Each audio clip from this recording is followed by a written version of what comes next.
Sometimes you just want a clicky pen with a little bit of style. The last time we took a look at a Vanishing Point, it was the Tropical Turquoise Limited Edition. I liked that pen, but life did what life does, and that pen ended up moving to a new home within the pen community. With how much I liked that one, it's actually a little surprising that it took me as long as it did to finally replace it in my collection. So why didn't I try to get another Turquoise LE? Why didn't I get one of those new special editions with the same colors? Well, I blame the people I work with. This Vanishing Point colorway was chosen almost at random from the Pen Chalet website by my coworkers. I have nothing against Gunmetal, but I was thinking they were going to try to be cheeky and stick me with something that was more Stormtrooper-ish, since they're all Star Wars fanatics. Anyways, luckily for me, they actually went with a sensible route, and the final result is this nice pen with a smooth, broad nib. And, like I said in the cold open, this clicky pen, well, it has some style. I'm going to get back to the pen itself here in a second, but let's sidetrack for a bit and take a look at this box experience. Compared to that of the limited edition Vanishing Point that I reviewed a while back, I prefer this smaller box. The outer sleeve has pilot stamping towards the closed end and a sticker saying what's inside. Removing the sleeve gives us a nice inner box with a plastic viewing window that would show the pen if the pen wasn't already here on my desk. Inside this inner box is a nice, nib-size placard, and underneath the pen rest, which is honestly a little bit of a pain to get out, well, there's not much in here aside from a blue cartridge, a cartridge cover, and the care and use guide that comes with most Pilot and Namiki pens. So for pseudo-minimal packaging, I actually consider this to be a nice experience.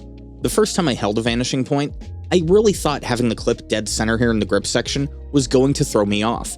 If anything though, I found it surprisingly comfortable, and this clip actually helps me maintain a more proper grip while I write. This is going to trigger some of you, but I actually grew up holding my pens and pencils something like this. Yeah, it's not comfortable, and it actually took fountain pens to break me of it.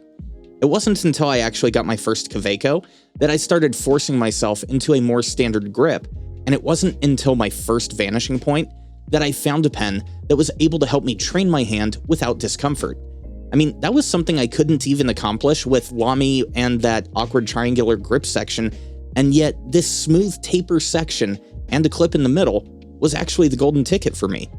And the overall size and weight helps increase that comfort. Don't get me wrong, this is a heavy pen at 31 grams, but the balance is very well done and the materials aren't slippery in the hand. Comparing the Vanishing Point to the 845 when it's capped, the Vanishing Point does come in at half a centimeter shorter at 141 millimeters, and the 31 grams of the Vanishing Point gives it a 6-gram lead over the 845. When talking about the sections, outside of the obvious shape difference, they are actually quite similar in the metrics that matter.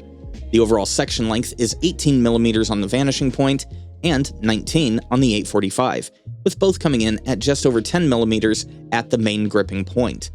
And like I previously mentioned, the material here on the Vanishing Point goes a long way to making sure that I don't need this flare out like on the 845 when I'm writing. Speaking of which, that brings us to the writing sample with this pen on Tomoe River paper. Initially, I had Sailor Yamadori in here, but I found it to not be meshing well with the flow rate of this broad nib. If I recall correctly, I also found the Turquoise Vanishing Point to be a little dry on the flow rate as well, meaning that I had to be more selective of my ink choices. All that means for this pen is that I went from one good blue ink to another good blue ink in the form of a Roshizuku Seiyuro. Well, okay, the ink is turquoise, but that's kind of beside the point. This ink plays nicely with the slight limits put into play by the feed, and it is lubricated enough to help this broad nib glide across the page.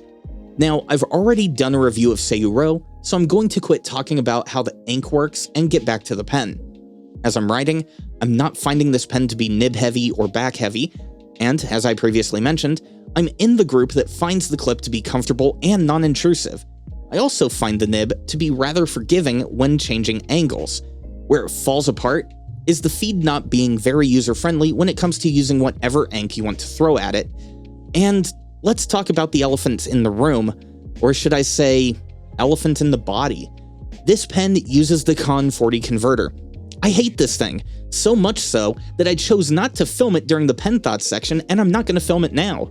If there is one brand that truly loses the game when it comes to fountain pen converters, it's Pilot by a country mile. I have yet to get a good full fill with this pen unless I use one of my blunt-tipped syringes to get the ink in. That is really the most conflicting part about this pen. I can forgive a drier feed experience, and I have before on this channel, but to have a converter that is just bad in form and function takes away from the experience in a rather significant way. Will I recommend Vanishing Point to fans of clicky pens? Yeah, I will, and I do. Will I tell them to also start syringe filling their pens? With this one, yeah, definitely. With those converters, there's no choice. I mean, maybe one day Pilot will bring back the Con 20 or design a better converter. Until that point though, just know what you're getting into if you want one of these in your collection. And that's really going to do it for our look at the Pilot Vanishing Point in Gunmetal Gray. If you liked that video or found it useful, then hit that like button, get subscribed, and I'll see you in the next one.